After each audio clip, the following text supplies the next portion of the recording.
We're speaking today with Omar Mohammad.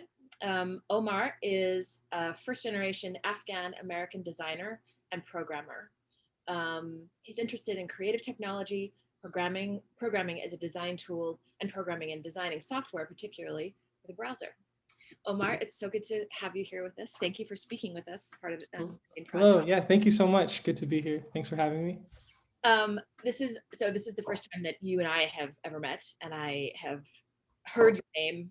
It just come up in a variety of conversations, sort of among our peers in the SWANA community. So it's nice to connect. Yeah, you too. Same. I've definitely seen your name around on the internet here and there. So good to finally put a picture to it. Good to meet you. Yeah, put a name to a face. So let's see. Let's start with. So you're the first I want to say visual artist that I've spoken with, but you have a background in graphic design, and so that obviously has a artistic element to it. So I'm wondering, can you describe to us sort of how you approach graphic design or visual design from the technical perspective? Like, what are the things that really like catch your eye, or sort of like that make you question sort of what you've seen? Like, how does that all work in your process? Totally. Yeah, I think it's interesting not to like jump right into SWANA right when we go. But I mean, like growing up, my parents immigrated from Afghanistan, and growing up, it was like my two uncles that came here a little younger, they studied to be engineers and like, got into higher education and all that. Yeah. So it was always like, Omar, you're going to be an engineer, like from day one. And there's like really funny memes about, I don't know if you've seen like, a 10-year-old like hooks up the computer to a screen, like, oh, my son's such a smart engineer. He's a genius. And I was the only boy dominantly in my family growing up. I have like 3 older cousins who are girls and an older sister, and then it was me. Yeah. So for the family, I was like the first grandson and like the boy. Yeah. So it was always like engineering. Yeah. Fast forward, long story, I like go to school for computer science and electrical engineering. Yeah. I studied that at community college to transfer, and that process was great. I really liked my courses. It was like challenging, but as soon as I got to UC Davis as a transfer, I like had my orientation and I saw the course descriptions and I was like, this is not the world that I should be in. The people in my classes were like, I don't want these people to like, I don't have a community with these people at all. Yeah. It was like hard-headed, just like tech rational thinkers. Yeah. And in my time as growing up, I was a skateboarder. I really got into the arts at community college. So I thought, I think design would be the best like medium between being able to hit the technical stuff and still get a job in the Bay Area and like make money and make my family proud. Sure.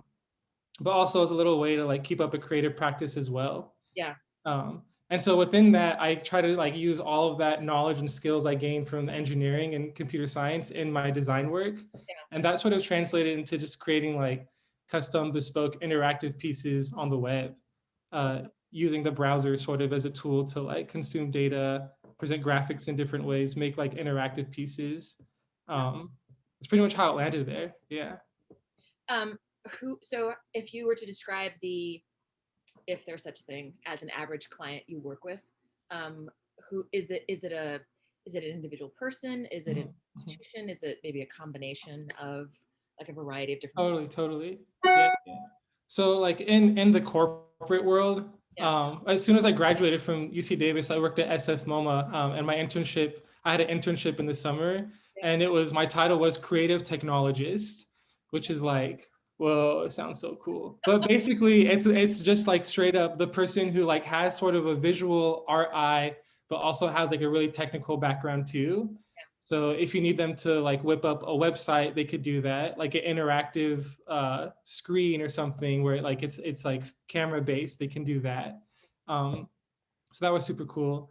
And then going into like more tech world now, it's, you could call like UX designer, like design technologist, creative programmer.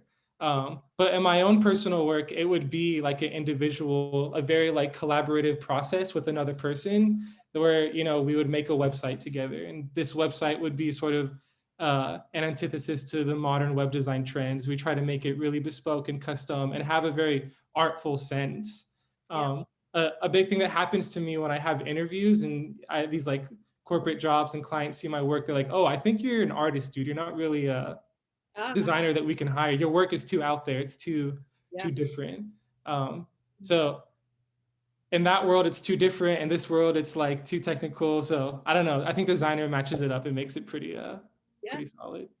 You know? And it sounds like you're rather successfully, effectively carving out a space for yourself, sort of between the two poles that you just described, where one, you know, someone representing an institution might say like, this is too out there, this is too, you know, conceptual or too, perhaps, versus you know, sort of, and then at the other end of that extreme, which is oh, you're too technical, you're too exactly because the artist world will sort of see, well, it's mostly like websites and collaborative client work and all that. It's not really like a super personal like sculpture, painting, fine art piece, which is sort of tough to like explain what it is. And explain to you is difficult. Explain to my mom and dad is just like, I'm not even gonna go there. What I do to like when I tell my parents and my family what I do, it's like, yeah, just tell your friends I'm an engineer and let's just like call it there, you know, just call it there. Yeah.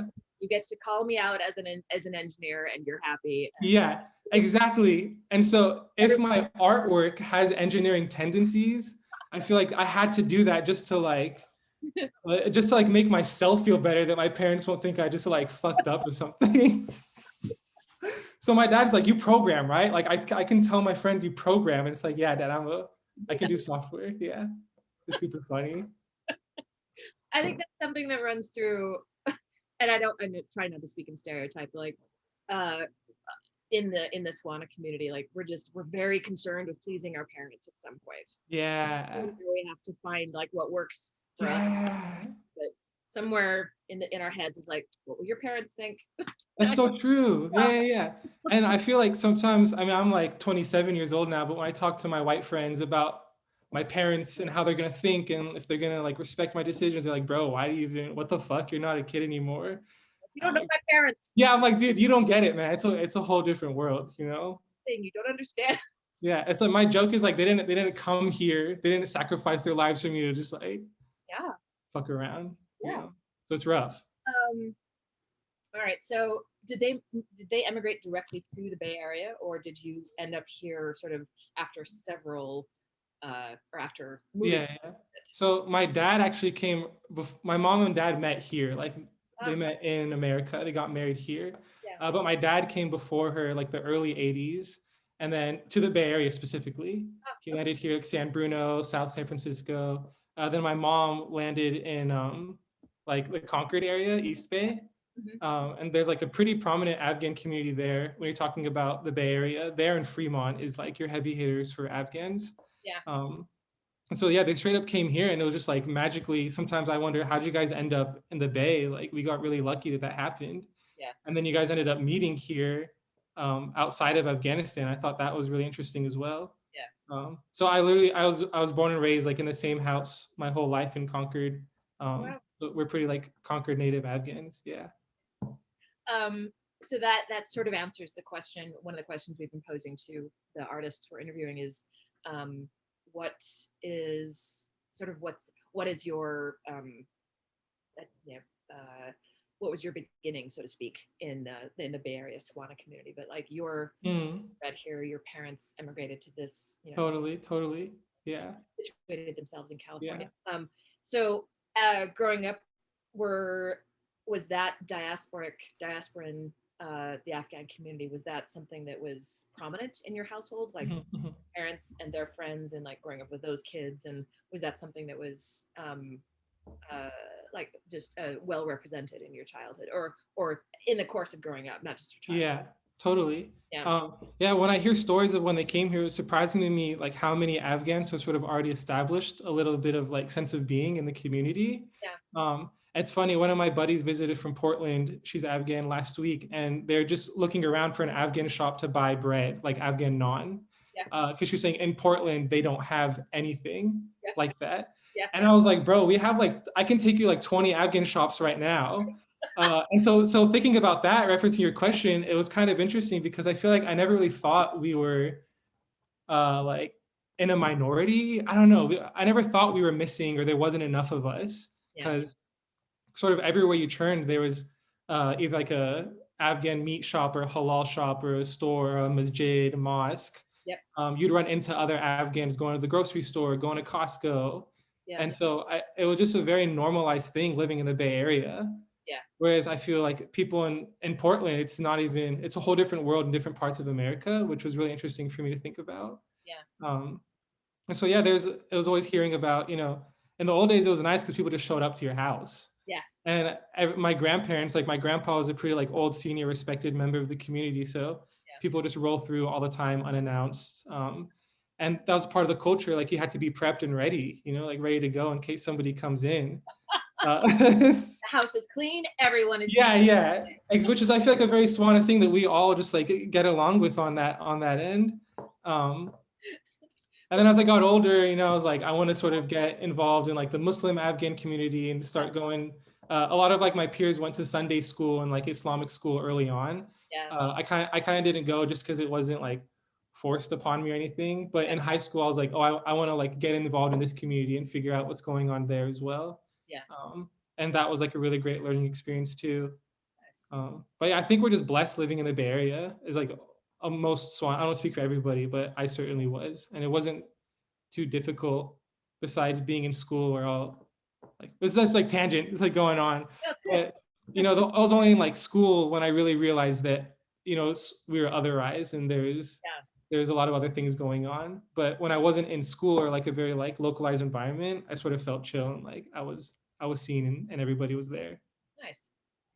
You sort of gestured to this in talking about your family and the really healthy Afghan community that you encountered in Concord. Part of what we're getting to with Zamin project is how do we, you know, what constitutes resources, and that's a very open-ended question. So I'm curious, so when you think about the community you're part of, and that includes your family, you know, the immediacy of where you grew up in Concord and the Afghan community here, and then also throughout the Bay Area and in the work that you do, what do you, like when you hear the word resource, like what comes to mind for you in that context? Resource, for me, honestly, the biggest thing is education. Yeah. Growing up, you know, the people that had access to going to community college or doing all that, just the Afghans specifically, that education really helped them, like sort of no matter what field they got into. And it's one of those things where, you know, you don't need to go to college, blah, blah, blah, do all that. I feel like it was a firsthand, like, I don't know, testament. What do they say? Firsthand. I don't know. To like, wow, this person just they went through that system and they enabled themselves to learn and understand. And they came out of that, even if they weren't like becoming an engineer, like a business person, they still use that to their advantage, even if they had a small business, even if they did own a like small, like bazaar market. And you can kind of see how people stand out based on the education that they were able to get. In my own family, personally, my oldest cousin, Mora, who I think she's around 35, a little bit older than that, she was born in Afghanistan. And she came here as a baby, like before she was even 1 year old, I believe. So out of the like first generation of my family, she was the only one who was actually born there. And when she came here, she was very inspired by, you know, my uncles. They were doing a lot of, you know, just figuring themselves out and learning. And she was inspired to go to architecture school at UC Berkeley. Oh, that's great. And so basically a lot of my art and design eye and like love for all of that stems from Mora being like the first one in the family, the oldest, like the mentor, the guide, the role model to hit that. And I think a lot of the times if she hadn't gone down that route, then I wouldn't have even known that, you know, it was an important thing to do, that college was super important, to aspire to go to like a really great school. And so I feel like people who didn't have that, definitely it was harder for them to sort of get their foot in the door and sort of get settled. And then another sort of resource I feel like is just communal collaboration, making sure that like communities stay put and everybody's like as one. There's always stories of, you know, there's like two different mosques down the road from each other because people don't get along, so they built their own. Like I feel like that's just like that hurts us more than enables us. And so I wish there'd just be more ground in those small things. Yeah, that makes sense. So if I were to I was thinking about this just a moment ago. If I was to come visit you in Concord and we went out for dinner, like, what's the best Afghan restaurant in Concord? Ooh, I'm a plug. The best Afghan restaurant is my uncle and aunt's restaurant called the Bay Leaf Cafe, Oh, okay. which, contrary to popular belief, do not serve Afghan food. Like all my homies that hit me up, they're like, "Oh, dude, your uncle's got that restaurant. Like, what's the best thing to order?" And I'm like, "Dude, it's an American diner. Like, you just get like an omelet and hash brown, you know?" And so that's always been so interesting to me. People are like, "Oh, so what kind of kebab should I get?" But Yeah. to me, it's like it's always been a, a breakfast diner. Yeah. But yeah, Bay Leaf Cafe, downtown Concord, Yeah. open from like 7 to 3 every Okay. day. Best breakfast in Concord. Okay. Everybody, I'm telling you right now. All right. So does that mean that we'd have to actually come to your house to get the best Afghan food? Because Yes, exactly. yes, to your house. Typical. Hello. Typical. We'll be there Yeah. in 2 hours. No, but there is a good one, which I was actually reading the reviews on Yelp a while ago to just see like what the white folks in Concord are talking about on Afghan food. Yep. There's this place called Chopan Kebab Oh, okay. off Monument, and the people love it on Yelp. I've been there a couple of times. It's pretty good. We love it too. But I can't eat Afghan food out. Oh, my mom and grandma and aunts like, yeah, eating out already is a no-no. So I go anywhere else, we'll feed you. yeah, straight up. What's the point? All right. God, this has been such a great. Thank you so much, Omar, for this conversation, and I can't wait to meet you in person. The last question is like, what are you thinking about right now? Right now, to be honest with you, Yeah. I'm thinking about two things. Okay. The first most important thing is that I just got a kitty, and it's my first pet ever. Oh, and going back to Swana shit, my mom never let us have pets. Yep. I could never have a dog, never had a cat, never get like a snake or a lizard. No way. So this is my first pet, and the past week, it's only been a week. That's been pretty nice. Congratulations. Thank you. What is the kitten's name? What was that? What's the kitten's name? The kitten's name is Xenomorph. Xenomorph. Off of the alien from the Yes. Yeah, you know. Yeah. Shortened to Xeno? Yeah, shortened to Xeno. There you go. Okay. Yeah. That might not end well for you. I'm just saying it didn't end well for most 90% of the people in those movies, but it could be different on Earth. Who knows? He's pretty good. But the second thing is I'm trying to figure out how to navigate having a full-time 9-to-5 job. Yeah. That's exhausting, that's draining, that's creative to an extent, and being able to carry on my personal practice. Yeah. I feel like that's just the thing that's in the top of my head all the time where, it's sort of getting, if this thing isn't making money, is it worth it? These things in the back of your head, or how's it going to help you in the long run? Absolutely. Do we have time as a community just to focus on like personalized endeavors anymore? Yeah. It's hard, if it's not an important collaboration, is it worth it? Yeah. So to me right now, I'm trying to figure all that out and see like how to get back into the groove of things, of having a personal practice on the side, but we'll see how it goes. I've wondered, as someone who, is sort of, I get to interact with artists and designers such as yourself. And I've often wondered, is it, not that art making is a hobby necessarily, but how does one find sustainability when you need to make money to survive, especially in a very expensive part of the world? But like, is it a good idea sometimes to make a profession out of something that is something that you love doing just for yourself? And so I think there are a lot of artists and designers, big people who were balancing out, like asking themselves and like, how do I do this and make it sustainable and make it fun for myself? Yeah. And I see artists putting out such like awesome shit all the time, and I just want to know like how are the finances doing, bro? Like how are you keeping up? Are you sacrificing? I feel like we should come out and just and be straight up like, yo, yeah, I'm making all this great work, but it's a sacrifice on the other end. Like I won't be able to like save up and buy a house because these practices are more important to me. I feel like, I don't know, that's what I want to know whenever I meet any designer artist who's doing like really cool shit. Like, oh, you're getting your PhD and like you're chilling. How are you like funding your life you have a baby too? Oh my God, how is that happening? How is that? How is Yeah, that? so those are the things that like I'm trying to figure out how to like make that work in the long run. Yeah. You know, Yeah. which I'm sure we all are. But to me right now, it's been a prominent thing in my head. So Yeah. Yeah. we'll see. No, it's a big question. Yeah. If you answer it, let us know. Yeah, I'll let you guys know. Yeah. It's y'all can come work at some tech company, do some graphic design, that's always fun.